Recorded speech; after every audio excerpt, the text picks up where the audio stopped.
good evening and welcome to episode 84 of Humanity versus Insanity, the Crane Report.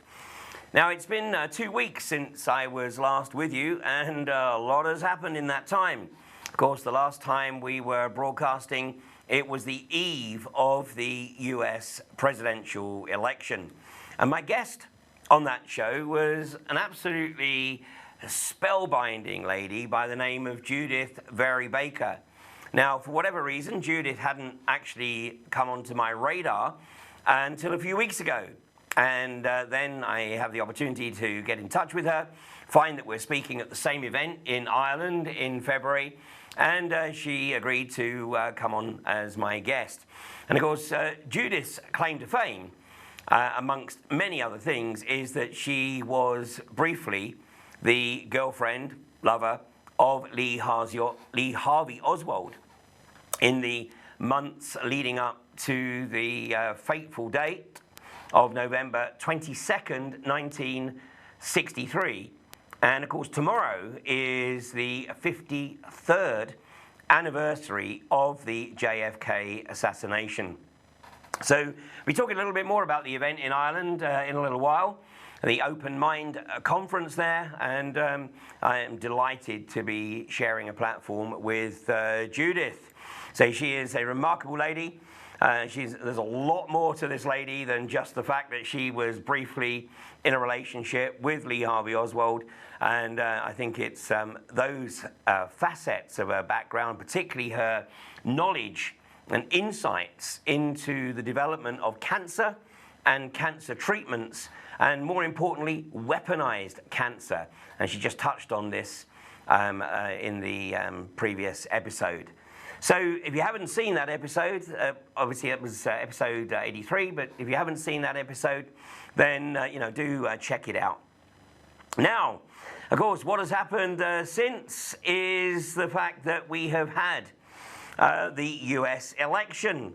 And how could everybody have got it so wrong? I think that the vast majority of us had probably sort of fallen for all the media hype that one way or another, Clinton was going to be gifted the White House. Now, look at this map here. This is a map of the US, and this is the pre-election final poll.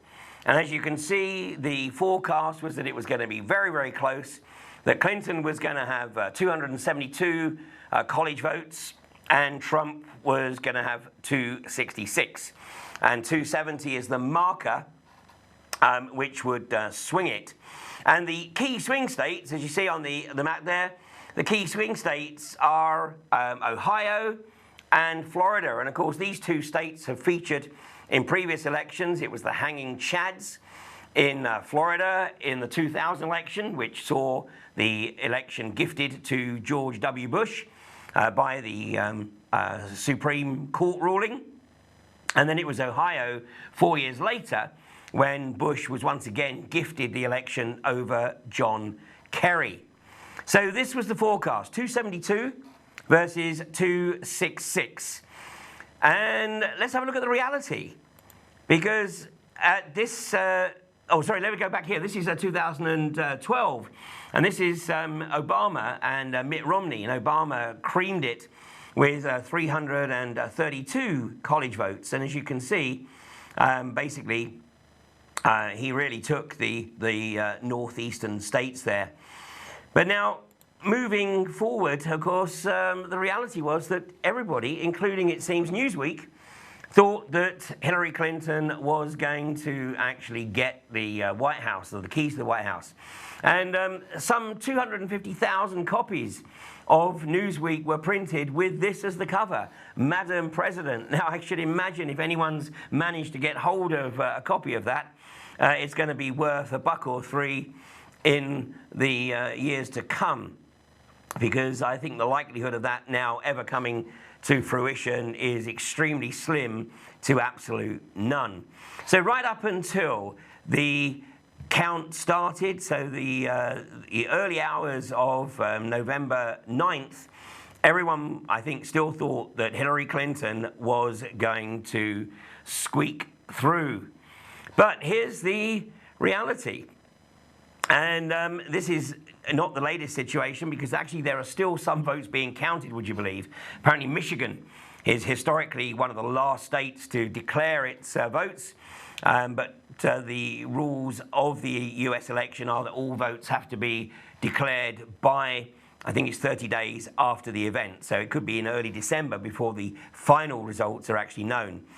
But it does look like, regardless of these remaining states, that Trump has indeed got the majority. And his college count now is over 300. I think it's about 306. So he is some 70 college votes clear of Hillary Clinton. And it has to be said that Donald Trump claimed, whether it's true or not, but he claimed that up until about a year ago, he didn't actually understand the college system in the US. And but one has to say that his advisors and he played an absolute blinder, because obviously they focused on the swing states. And as you can see from this map on the screen, this is the opposite to the UK. Red here is the Republicans and blue is the Democrats. And all the swing states, Ohio, Florida, were taken by Trump. So the unthinkable, according to the mainstream media, has happened, and that is that Trump looks pretty much set to be the next president. But as I'm sure many of you are aware, this was actually predicted some 16 years ago by The Simpsons.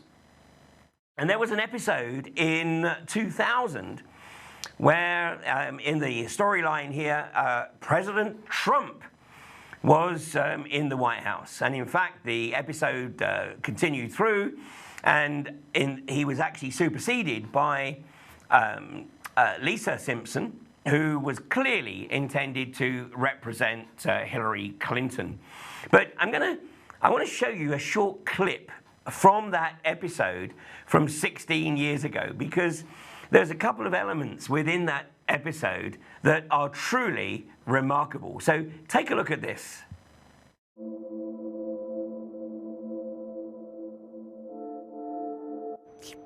Can you hold a sign? You know it. Want $50?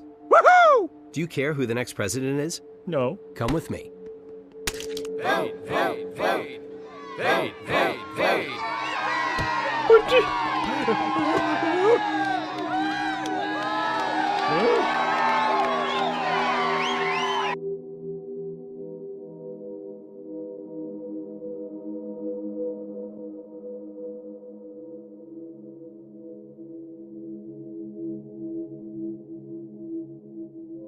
Great to be at Trump Tower. It's great to be in a wonderful city, New York. And it's an honor to have everybody here. This is beyond anybody's expectations. There's been no crowd like this.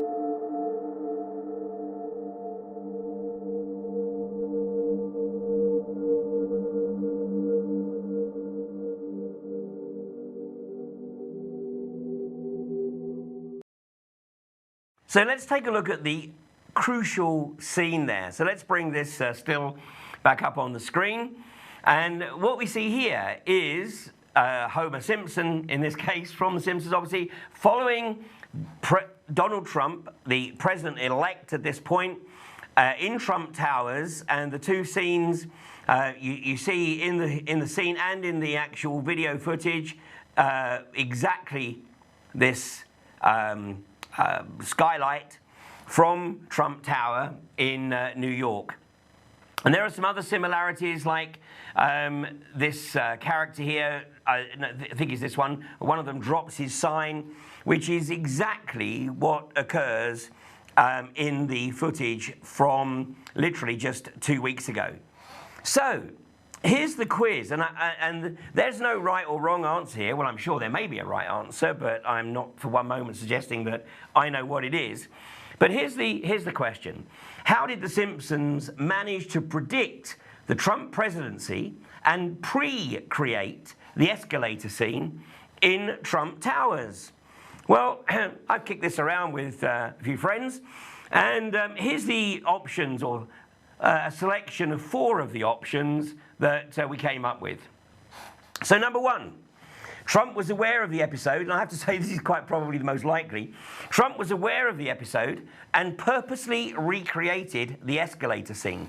But do take a look at the video again and again, because what you'll see is that it is recreated perfectly, even to the extent of the position of the 2 security guys, the Secret Service guys, who were standing at the top of the escalator as Donald Trump and Melania, of course, replaced by Homer Simpson in that episode 16 years ago, went down the escalator. So this is extremely plausible.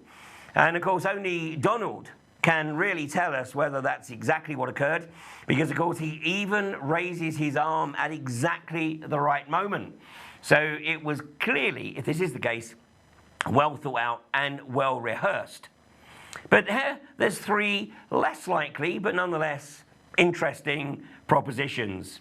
So number 2, the animator responsible for The Simpsons tapped into the universal muse and created the scene, but without being aware of the precognition.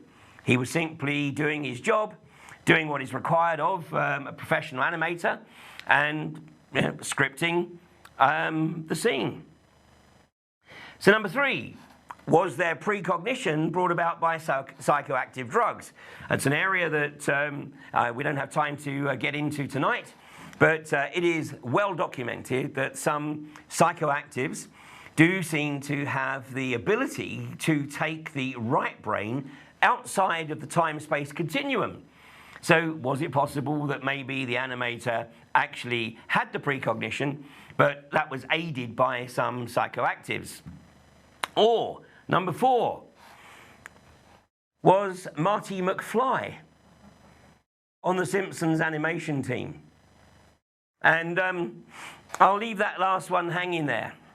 But nonetheless, I mean, it's a very, very interesting situation, and maybe Donald Trump will actually come clean at some point and say, yeah, you know, we spent a week rehearsing that scene, you know, if we actually got the presidency. But absolutely fascinating. And of course, interestingly, it is not the only precognition that has been portrayed in episodes of The Simpsons, and I believe also in South Park. So an interesting situation there. Now, of course, subsequent to the election, what we have seen is the lamestream media go into absolute meltdown, because pretty much every mainstream outlet predicted that Hillary was going to get the narrow victory. I mean, it was forecast to be a bit like Brexit, you know, 52-48, 51-49. There was even the suggestion that, you know, Hillary would win it through the college voting system, but might lose the popular vote, which, of course, seems to have been reversed. But that watching the mainstream media has been really quite entertaining. I mean, some of the headlines, truly remarkable. The Daily News, a house of horrors. I mean, I'm not going to suggest for one moment that Donald Trump is necessarily the panacea to bring about the changes that we all know we need to see. And I know a lot of people actually believe that Obama was that said individual, the person that was going to bring about all the changes that he promised in the run-up to the elections. But for the moment, I'm simply going to say that you know, the celebration is not necessarily that Donald Trump has got the presidency of the United States. The celebration is that it's not Hillary Clinton. Because, you know, I think, as we'll see, had it been Hillary, then the drums of war would have been banging very loudly, and we could have been into a, you know, very tense situation, a la, you know, 1960, 1961 with the Cuban Missile Crisis. Even the Huffington Post, the nightmare President Trump. The Nation, everything we thought we knew about politics was wrong. The country will survive, probably, but it could fundamentally change. You'd better hope so. Oh, this is the Daily Kos. We lick our wounds, we grieve, and then we fight. Well, you know, what can you say? And then, of course, in the UK, we had a sometime Guardian journalist calling for Trump's assassination. In fact, she tweeted, "Time for assassination." And, although this got the headlines in the immediate aftermath, of course, it's very quickly forgotten. Although the Guardian has now distanced itself from Monisha Rajesh, claiming that, she's just an occasional contributor. Apparently, though, she is listed as a freelance features writer. But one reply to her tweet was by Michael Graham. Said her tweet was, "It's about time for a presidential assassination. Thus spake Monisha Rajesh of The Guardian. Unbiased journalism, big question mark." Absolutely. Well, something we've seen here really is quite remarkable, because some 50 odd years ago, Zbigniew Brzezinski, who we have discussed a number of times on past episodes of Humanity vs. Insanity, and of course Zbigniew Brzezinski is the protege of David Rockefeller. He came to David Rockefeller's attention back in the late 1960s when he wrote his book Between Two Ages, the Technotronic Era. And on the basis of that book, which was effectively forecasting the rise of the technocratic elite, parasites, and it was that tome that got him on the Rockefeller payroll, and of course in 1973 he was the prime mover behind the founding of the Trilateral Commission. But Zbigniew Brzezinski, he said, "Shortly, the public will be unable to reason or think for themselves. They'll only be able to parrot the information they've been given on the previous night's news." And of course, it was very clear that this was indeed the expectation. And of course, everything that's been going on, the dumbing down process, the Common Core education system in the US, the aspartame in the soft drinks, the fluoride in the drinking water, geoengineering, vaccinations, you name it, all part of the process to effectively dumb down the masses. And I think they really believed that they had actually got the majority right where they wanted them. But it does seem that the balance has tipped. And this is something I was talking about 6-7 years ago, so I'm not going to repeat it here. You can find that on some of my video presentations from 2009, 10, 11, and even into 2012. So has Donald Trump, has he really got the global corporatists on the run? Well, when we look at some of the names that are being put in the frame for his ministers, his Secretary of States, etc., then maybe what we're looking at here is a closet neocon. He has said all the right things in the election run-up, just as Obama did 8 years ago. But the acid test is whether he can come out of the basement after being sworn in in January of next year, come out of the basement having been shown the film of what really happened at Dealey Plaza 53 years tomorrow ago, and then still feel that he has the necessary level of autonomy to be able to bring about the changes that he has discussed in his campaign. Now, as we have discussed before, the mainstream media are right to recognize that people are no longer taking the views presented by the whores of the state. And we showed this table on previous episodes, where in the UK, the print media, the readership of the print media is falling by, 30% over 6 years in the UK. More and more people are going online. And it's the same with TV. And in fact, this is from a couple of years ago now, I think, or last year in May of 2015, up to 1,000 households a day stop paying the BBC license fee, claiming they no longer have a TV or only watch catch-up services. Well, of course, since it became a requirement that you have a TV license to even watch BBC iPlayer, then I, for one, have stopped watching iPlayer. So it's actually having a double effect because BBC has now a much lesser reach than they had before they introduced this draconian rule that you had to be a license holder to even watch iPlayer. And of course, I believe they got the software in place now to track people who are using iPlayer. They ask you to put in your license number, I believe. And obviously, if somebody hasn't got a license, then they'll be knocking on your door. So 500,000 homes in the UK have declared they no longer had a television in the past 15 months. So that's 2014 into early 2015. Some may still have paid to watch programs on mobiles or tablets, but others are thought to be bypassing paying the £145.50 a year fee. So, I mean, what is the deal here? Why would you want to pay £145.50 to actually just get the state propaganda? And the number is increasing at a phenomenal rate of knots because in the 15 months to the end of 2014, the number of homes that said they did not own a television license jumped from 1.1 million to 1.6 million, which still means that there's some 20 plus million households in the UK with a TV. Get rid of it! As George Carlin said, those who don't watch TV and those who don't read the newspapers know a damn sight more than those who do.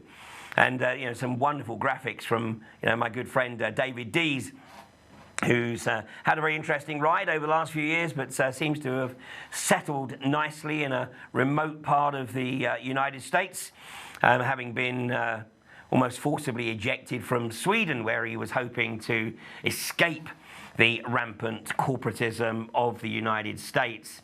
And this has been a consistent theme of David's over the years, that the American family are enticed and lured to spend much of their leisure time just sitting in front of the TV.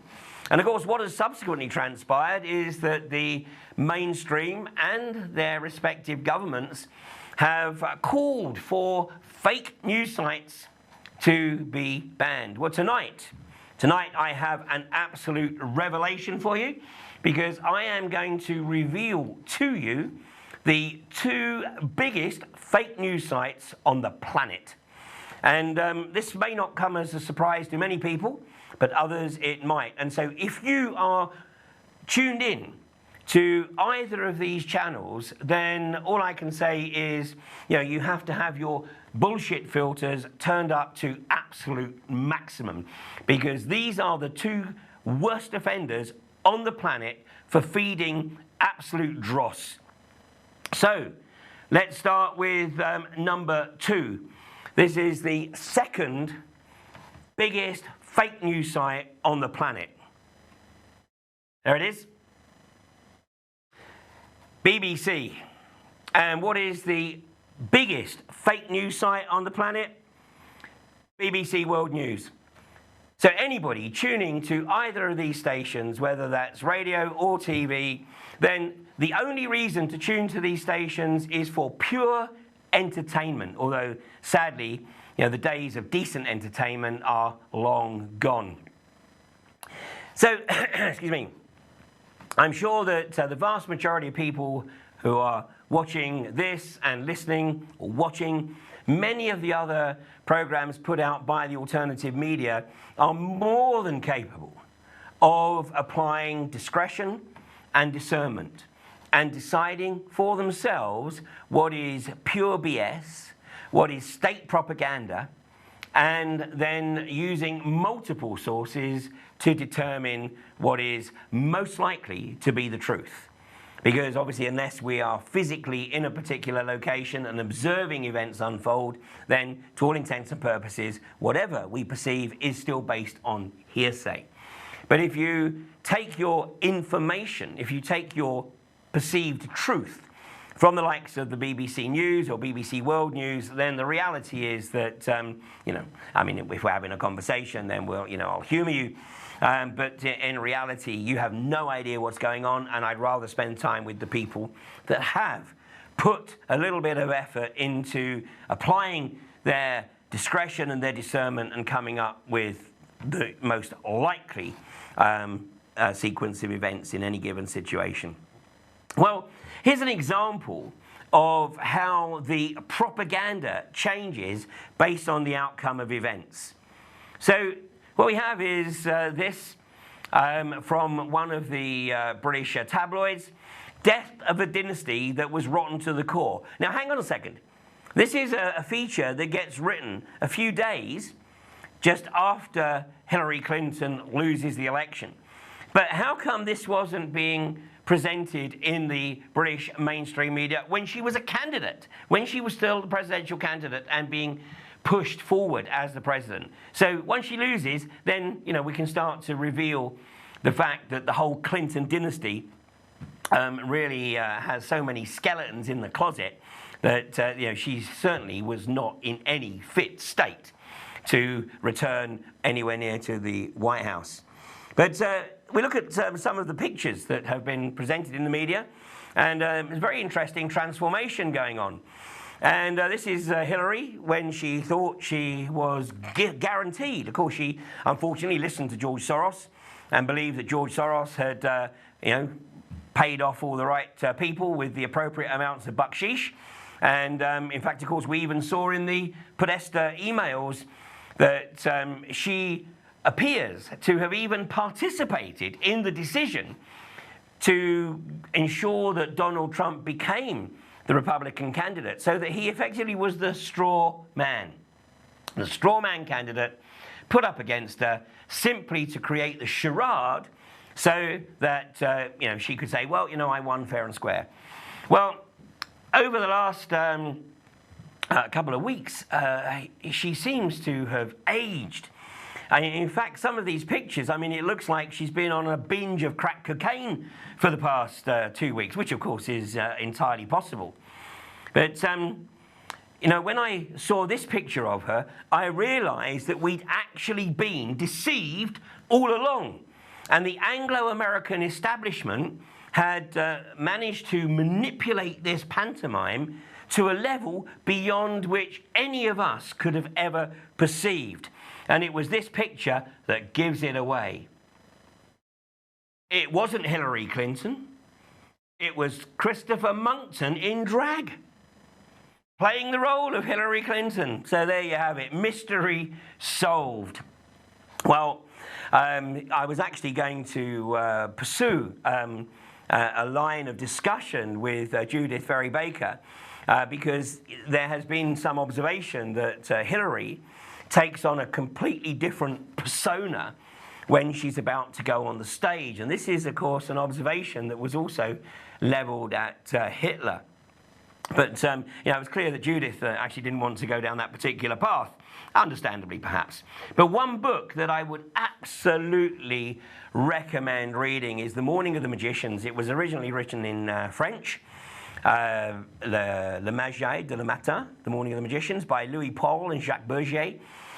Two very, one prominent occultist and one investigative journalist. And this was research done in the early 1950s, and the book was published in 1957.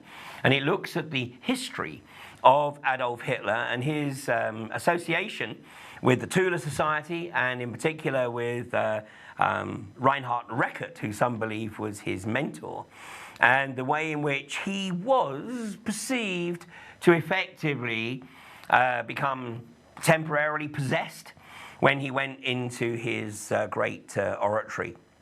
Now, obviously, it's one of those areas that is in the interests of epistemological integrity.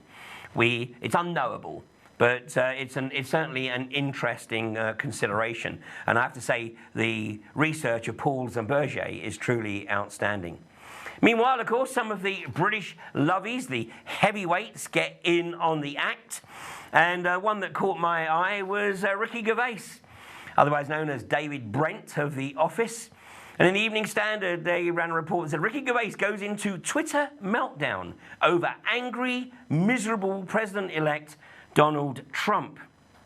And there's Ricky Gervais, who of course has made a very large fortune out of his sitcoms, not least, of course, The Office. And here's one of his tweets: "I feel bad for the poor schmucks celebrating too. Like turkeys wishing the happy farmer wishing the farmer happy Thanksgiving. Well, you know, if that had been Clinton, I maybe had written the same. I mean, I struggle to comprehend why it is that 49.9 something % of the American electorate actually believe that Hillary Clinton was going to be good for their country, because most of us overseas can see very well that she was not going to be beneficial to humanity in any way, shape or form. And she had stated categorically, of course, that she would bomb Iran if she got into the White House. Ricky Gervais continues, he said, I had no money growing up, but I had free healthcare and education which allowed me to make it. No welfare state, no land of opportunity. Well, I'm not sure here whether he was actually talking about the United States or whether he was talking about the UK. Because unless he has endured the National Health Service in the UK, which I very much doubt, because I'm sure his significant earnings from his thespian career has enabled him to purchase private medical care. But my sense is that he was alluding to the situation in the United States, where the bottom line is that unless you are on a corporate payroll or earning big bucks, big enough to pay the outrageous monthly private healthcare fees, then basically that's your problem and you're just left to die. Unless you happen to have the good fortune to live in a city that has a charity-run hospital. Unfortunately, there are a number of them around the US. But you know, what struck me with this is, and in fact, I think this is from today's media. This is the A&E corridor, full of paramedics and a 92-year-old waiting for beds. And I've discussed on a previous issue where I had to go with somebody to a hospital in the north of England, and the scene was even worse than this. And in the same paper today, GPs driving the sick to casualty as ambulances arrive too late. Now, in a previous episode of Humanity vs. Insanity, I was actually discussing the fact that the NHS is being deliberately destroyed as a prelude to privatisation, and somebody left a comment under the that particular episode saying that you know, they thought that everything that I was saying was absolutely on the level until I started talking about the NHS being deliberately destroyed for privatisation, and then they realised that I was just a rampant conspiracy theorist. Well, look around you, people. Look around you. And this is one of the signs that was used in a recent NHS protest. You know, slash funding and stretch staff to breaking, raise public expectations, then blame the doctors and NHS staff for shortfall. Present privatisation as the only sustainable solution. And if you can't see that this is happening, then you know, this is a classic case of cognitive dissonance. Or, unfortunately, you're totally locked in to the propaganda being pumped out by the mainstream media, and you're probably paying £145, whatever it is, and a few pennies for the privilege. Well, in the immediate aftermath of the election, when of course the British media was absolutely full with the analysis of how they got it so wrong, we find that Virgin Care has picked up yet another contract, this time a £700 million contract to run health services in Bath and North East Somerset. Now, why you would choose a company that its name tells you it's got no experience. So, you know, why you would give it to, you know, Scrooge here? I mean, once upon a time, Richard Branson was held up as the example of, you know, the entrepreneurial spirit of the British public. But somewhere along the line, Richard Branson, you've just turned into a socio-psychopathic global corporatist, because you are not able to provide the level of care or service that the people expect. And the British public are simply being deceived as the NHS that was the pride of this country for some 45, 50 years is now destroyed. Well, it's not the only thing, of course, that's being destroyed. And, you know, we've seen, I talked about this actually a couple of weeks ago, as the media seem to be ramping us up for confrontation with Russia. And looking in the media, it was like reading the pages of analysis of a forthcoming FA Cup final, where the resources of Russia and the EU were being compared to each other. But now, what we're seeing is the media sowing the seeds that, actually we're dwarfed, we have no chance against the great Russian bear. Meanwhile, Putin holds his hands up saying, what's the problem? I'm not your threat. I'm not your problem. Look at where Russia has its overseas bases, and then look at where the US has its overseas bases, totally surrounding the Russian peoples. Well, here in today's media, of course, we have this in the Sun. What do we do with a shrunken navy? And apparently the number of ships that we have is actually less than was on the local boating lake in South Devon last Sunday. But of course, this is all gearing us up because despite the British public voting to get out of the EU, obviously this is the conditioning that Michael Fallon and his team are pursuing to get people to accept the integration of the British military into the EU. So as I said at AV7, where I predicted that we would come out of the EU, the result would be Brexit, but the plan would be to literally destroy the fabric of the country, to bring the country to its knees, so that within 5, 7, 10 years, whatever it is, the people are gagging to be given the opportunity to get back into the EU. And of course, if that happens, then it would be on the basis of, well, that's it, you've got to give up all sovereignty. The last vestiges of any kind of nation statehood have to be dismantled. Well, of course, it's time to bring somebody in on their white charger, and of course one should always be suspicious of those who volunteer to fill that role. Well, who should come out of the woodwork over the last 48 hours or so? None other than the arch socio-psychopath himself, Tony. And was it Tony Charles Linton Blair? Tony Charles Linton Blair. Of course, he was charged under that name for cottaging back in 1982. And, of course, that was effectively what got him on board, and he's done pretty much everything he's been told to do since then. So he thinks that Theresa May is a lightweight and that Jeremy Corbyn is a nutter. Now, hang on, pot, kettle black sort of springs to mind, because this is the guy who everyone knows, everyone in this country knows he lied. We knew it then, we knew it in 2003. Millions of people marched on the streets in the UK, in fact around the world, but the arch socio-psychopath was determined to take the country to war.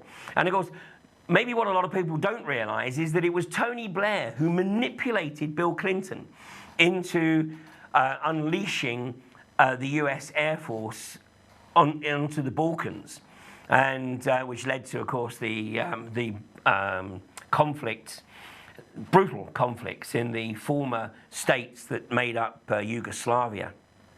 So this is a guy who has absolutely zero capacity for self-reflection.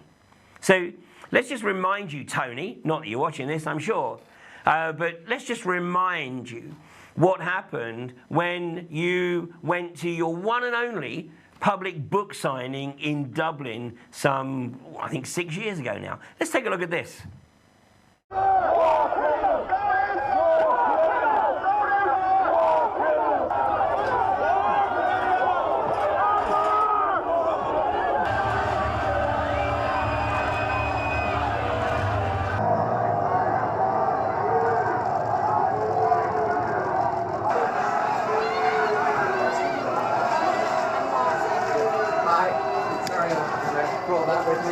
On my tie because you look so smart. There you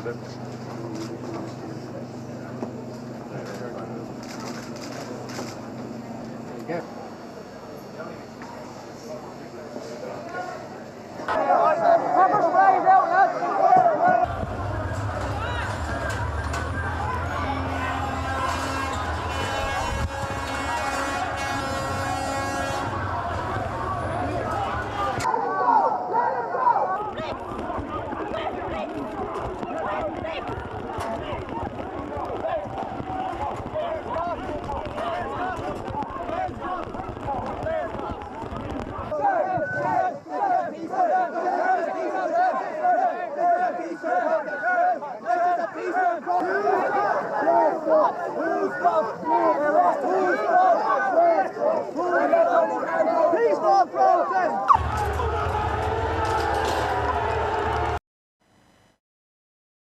Let's bring that last picture, that last shot there, back up on screen. Look at this narcissistic, sociopathic grin there. You know, the guy, of course, loves the attention. The fact that there's a whole bunch of people there who would dearly love to basically get their hands on him is neither here nor there. But you know, this is the individual that thinks that he is the saviour of British politics. And of course, his book was called My Journey. And the only journey that Tony Blair should be taking anytime soon is, of course, to The Hague. Well, of course, Tony Blair is the archetypal puppet of the socio-psychopathic global corporatists. He's been extremely well rewarded financially for his services rendered. Of course, he's going to pay dearly at some point in the future, maybe not necessarily in this realm, or maybe, you know, who knows. But we can visualize Tony Blair sitting in a cell. But he, of course, spent some 12 years, 10 years, totally shafting the British public. And of course, that shafting has been continued by subsequent administrations. And as we get into the final few minutes of this episode, I just want to show you a trailer to a film that was released almost a month ago now, called I, Daniel Blake. So just take a look at this.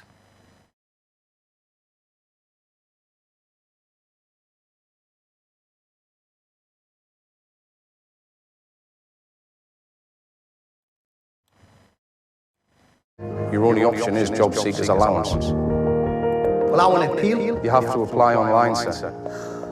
I was a carpenter. I've never been anywhere near a computer. So you need to run the mouse up the screen. No. No? No, not like that. I'm just going round in circles. I'm going to have to ask you to explain to you a situation and you don't care. I've got about 12 quid in my purse. Do you know what? You've created a scene, all right? Jesus what am I Christ! supposed to do? Who's first in this queue? I am. Do you mind if this young lass signs on first? No, you carry on. This isn't your concern. I want you to get out as well. It's a monumental farce, isn't it? Looking for non-existent jobs. And all it does is humiliate me. You've done nothing to be ashamed of. You're alone with 2 kids. You've done amazing. I've seen it before. Good people on the street. You could lose everything. Well, I'm not going to give up. When you lose your self-respect, you're done for.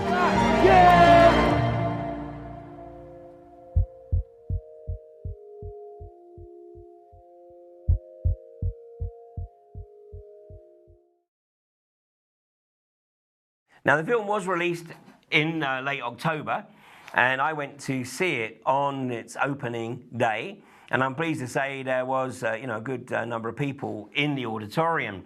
But depending on your reaction to that film, that reveals your level of social conscience. And if you are of a tendency to side with the socio-psychopathic global corporatists, the message that you would come away with from that film is shown here. Let me bring this up on screen here.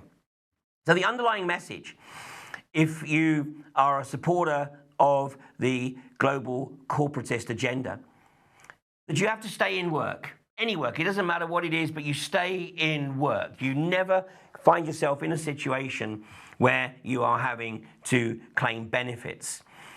Regardless of the circumstances, if you do need benefits, you will do the state's bidding. And in many cases, that will mean you doing unpaid work or cheap work way below the level of the minimum wage. And in fact, major supermarkets, they are getting massive tax credits or saving massive amounts in salary bill because their employees are having to subsidize their income through tax credits. Your doctor only thinks you're sick. We know better. And if you are not supporting the corporatocracy, you are surplus to requirements, so please go away and die. And this was epitomized by Toby Young writing in the Daily Mail. He said, why only lefties could go misty-eyed at a movie that romanticises benefits Britain. But he gives himself away. In the body of the article, he says, I'm no expert on the welfare system, but several aspects of Daniel Blake, don't ring true. Well, they don't ring true because you don't know, Toby. You don't know, and you've stated that you don't know. And because you're a metrosexual that's never been outside of Greater London, and you have no idea what life is like in the more remote regions of the country, in the north of England or in Scotland, you think that this film romanticises benefits Britain. You're the type of individual that makes it tough for me not to vomit. On future episodes, and particularly, we're going to have a feature. And the feature is going to be called Fuck the Poor. And we'll be taking a look at examples in which the socio-psychopathic state displays its total lack of social conscience. And actually, we'll use the clip, which is from the, I think it's the History of the World, Mel Brooks' History of the World. And it's just a very short clip, but take a look at this.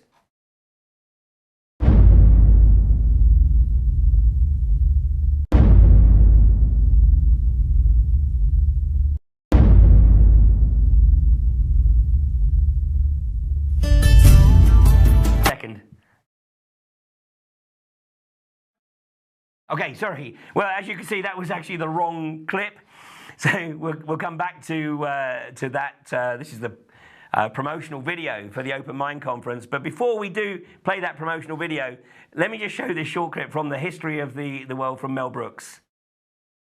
Oh, we don't have it. Sorry. Seems we have my error, apparently. We don't have it. So we're going to end today's show. And by the way, if you have an example where the state or the enablers of the state have treated you or somebody you know in an atrocious and appalling and unconscionable and inhumane manner, then please get in contact and let's discuss the details of the incident, and we will need to try and get these instances out into the wider domain. So we're going to close now. We're going to close with a short promotional video for the Open Mind Conference, which I will be speaking at, along with Judith Very Baker, in Waterford in Southern Ireland in the third weekend of February of 2017. So take a look at this video, and I will see you next week. Thank you very much.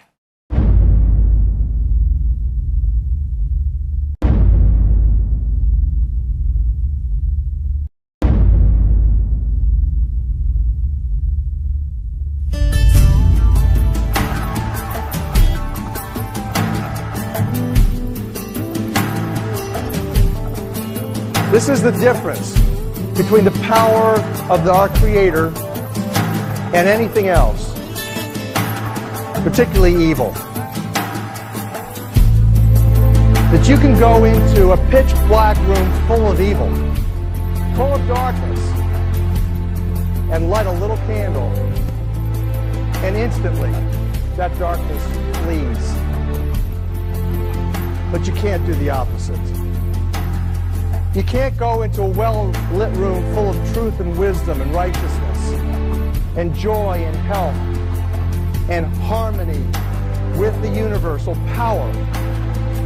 And you can't take any amount of darkness and go into that well-lit room and have any effect whatsoever. That is the metaphor which I frequently think of when I think that I'm not empowered. It is the greatest lesson for me, and I think for everybody else, to know that we're on the winning side and that we win in the end.